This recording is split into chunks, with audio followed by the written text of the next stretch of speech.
पुतुल जो है झनक की मदद की सराहना करती है। जी हाँ दोस्तों, वर्तमान में हम बात कर रहे हैं स्टार प्लस के शो झनक की। तो दोस्तों, आगे बढ़ने से पहले अगर आप इस चैनल पर नए हैं तो इसे सब्सक्राइब कर दीजिए, साथ ही बेल आइकन दबाना ना भूलें। वीडियो अच्छा लगे तो इसे लाइक ज़रूर कीजिएगा। चलिए आगे बढ़ते हैं दोस्तों। पुतुल ने किसी अहम कर्तव्य में झनक की अहम भूमिका देखी होगी। शायद वह किसी संकट में आई हो और झनक ने उसे संभाल लिया हो। वहीं दूसरी तरफ उसकी इस मदद को पुतुल शब्दों में व्यक्त करती है। Thank you Jhanak, your support means to so much, जिससे झनक का मान और बढ़ता है और भावनात्मक रूप से उसे सबका भरोसा महसूस होता है। दादा भाई की बड़ी मांग जो करती है वो झनक से। दादा भाई परिवार के मुखिया झनक से कोई बड़ी उम्मीद या मांग रखते हैं। यह मांग हो सकती है कि झनक परिवार या गांव के किसी आवश्यक काम को संभाले, जैसे किसी कार्यक्रम में हिस्सा लेना, किसी बाधित रिश्ते को सुधारना या पारिवारिक जिम्मेदारी निभाना। इस मांग से झनक को भावनात्मक चुनौती का सामना करना पड़ सकता है। क्या वह इसे स्वीकार करे या वह फिर से किसी दबाव या ईर्ष्या की स्थिति में आ जाएगी। जी हाँ, वहीं देखते हैं कि पिछले एपिसोड में अदिति झनक की इज्जत और प्रभाव से असहज दिख रही थी। दादा भाई की मांग सुनकर अदिति में और भी तनाव या ईर्ष्या हो सकती है। संभव है कि वह झनक से फिर टकराव की स्थिति महसूस करे या उसे न्याय संगत नहीं लगे। झनक की इस स्थिति में एक भावनात्मक संघर्ष से गुजर सकती है। क्या वह खुशी खुशी दादा भाई की मांग को पूरा करेगी या उसमें कुछ पहलू जो हो सके उसे पहले नहीं, या निर्णय उसके व्यक्तित्व और परिवार की जगह को भविष्य में तय करेगी। जी हाँ दोस्तों, वहीं दूसरी तरफ हम देखते हैं कि वर्तमान में उपलब्ध जानकारी के अनुसार एपिसोड पुतुल की मदद भी कराना करती है। एक संकेत की झनक फिर से परिवार में कुछ बड़ा कर सकती है और उसके आसपास के लोग उसका कद स्वीकार कर रहे हैं। प्रोमो में शीर्षक दादा भाई बिग डिमांड्स करते हैं। ऐसा लगता है कि दादा भाई को द्वारा कोई महत्वपूर्ण मांग की जा रही हो, संभवतः झनक से जुड़ी किसी जिम्मेदारी या इंतजाम को लेकर वो कर सकते हैं। झनक जो है वो हो जाती है शौक, क्योंकि वो नहीं जानती कि वो किसी भी जिम्मेदारी को कैसे निभाएगी और कैसे सब चीज़ हैंडल करेगी। उसे कुछ भी नहीं पता शहर के बारे में, और दादा भाई जो हैं उसे इतनी बड़ी डिमांड कर रहे हैं कि झनक उसकी बात माने या ना माने, वो बहुत ज़्यादा असमंजस में है। वहीं दूसरी तरफ अदिति को इस बात से जलन होने लगती है कि दादा भाई झनक को इतना क्यों मान दे रहे हैं। उसे इस बात का दुख होता है कि मैं उस घर की होने वाली बहू थी, लेकिन मेरी कोई इज्जत नहीं है। मुझे कोई पूछ भी नहीं रहा है कि हाँ तुम ऐसा करोगी या नहीं करोगी। वहीं दूसरी तरफ जो पुतुल है वो झनक की मदद जो की है वो उसे सराहना करती है, उसे दुलार करती है और उसकी सम्मान करती है कि तुमने मुझे इतना अच्छा, और वह एक गांव की लड़की है, फिर कैसे कोई शहर का लड़का ऋषि उससे शादी स्वीकार कर सकता है। उसे तो शादी के लिए मजबूर किया गया था। झनक इस बात को बर्दाश्त नहीं कर पाती है और कहती है कि वह यहाँ केवल परीक्षा देने आई है और बाद में एक अच्छे कॉलेज में दाखिला लेगी। उसे पता है कि दादा भाई इसमें उसकी मदद करेंगे। वह साफ कहती है कि ऋषि से लाई गई पूछताछों का अब उसे संदेह है और शिकायत करती है कि जब उसके ससुराल वाले गांव आए थे तो वे सिर्फ यही पूछते रहे, ऋषि कहाँ है।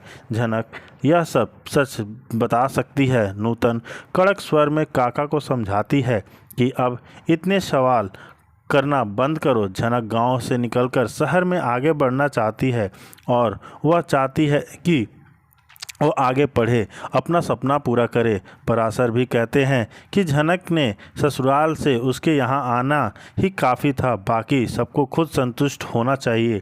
नूतन और पराशर झनक को अंदर बुलाकर आराम करने के लिए कहती है, लेकिन जब झनक कहती है कि उसे अभी पढ़ना है तो वे उसे झूठ से बचाकर सच बताने को कहते हैं। तुम सच क्यों नहीं बता रही ही कि ऋषि गांव क्यों नहीं आया। झनक बहुत रोते हुए बताती है कि वह झूठ नहीं बोल रही, पर सच तो यह है ऋषि उसे स्वीकार नहीं करता। उसने उसे शादी से मुक्त कर दिया क्योंकि उसका रिश्ता पहले से ही अदिति से था। वह बहुत प्यार करती थी ऋषि से, लेकिन वह गांव वालों की वजह से मुश्किलों में पड़ गया।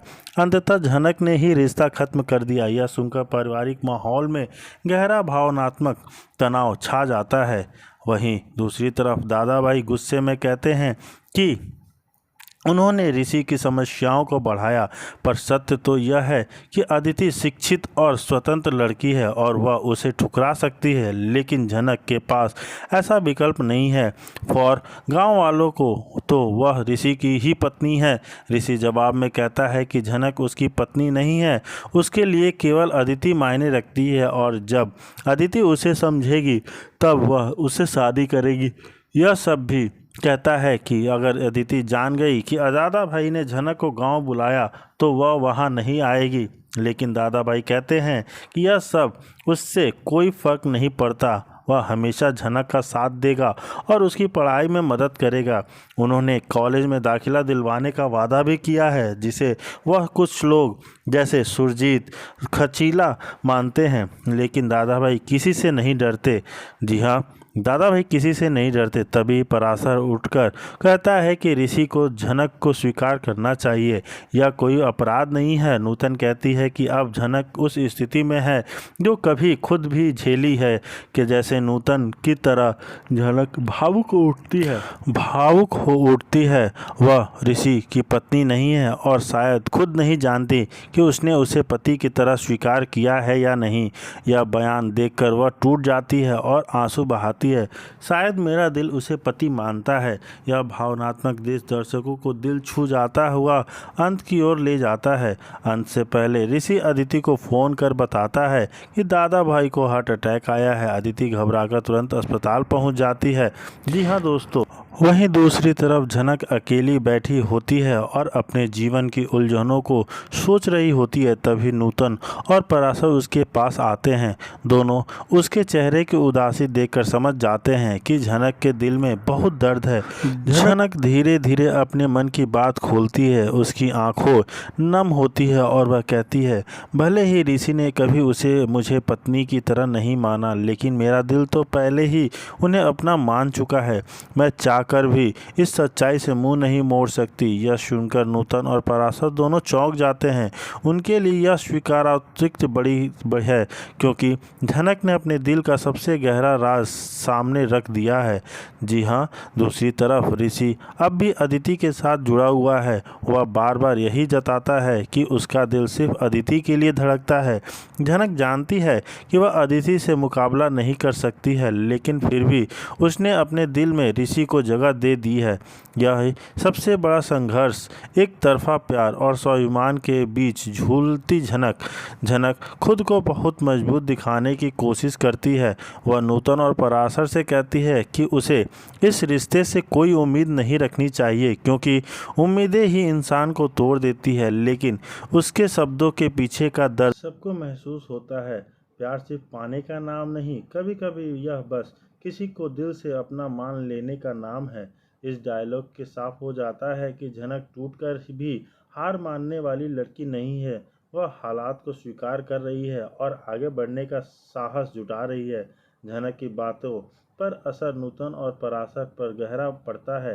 वे दोनों समझते हैं कि यह लड़की कितनी चुपचाप अपना दर्द झेल रही है। पराशर मन ही मन सोचते हैं कि काश ऋषि को भी झनक के दिल की सच्चाई समझ आ जाए। एपिसोड की, जी हाँ दोस्तों, एपिसोड के अंत में कैमरा झनक के चेहरे पर फोकस करता है। उसकी आंखों में आंसू तो है, लेकिन उसमें कहीं ना कहीं एक अजीब सी हिम्मत भी झलक रही है। झनक जी कहानी का संकेत देता है कि आने वाले झनक सिर्फ प्यार में हारी हुई लड़की नहीं रहेगी, बल्कि शायद वह अपनी पहचान और जगह खुद बनाएगी। जी हाँ, वो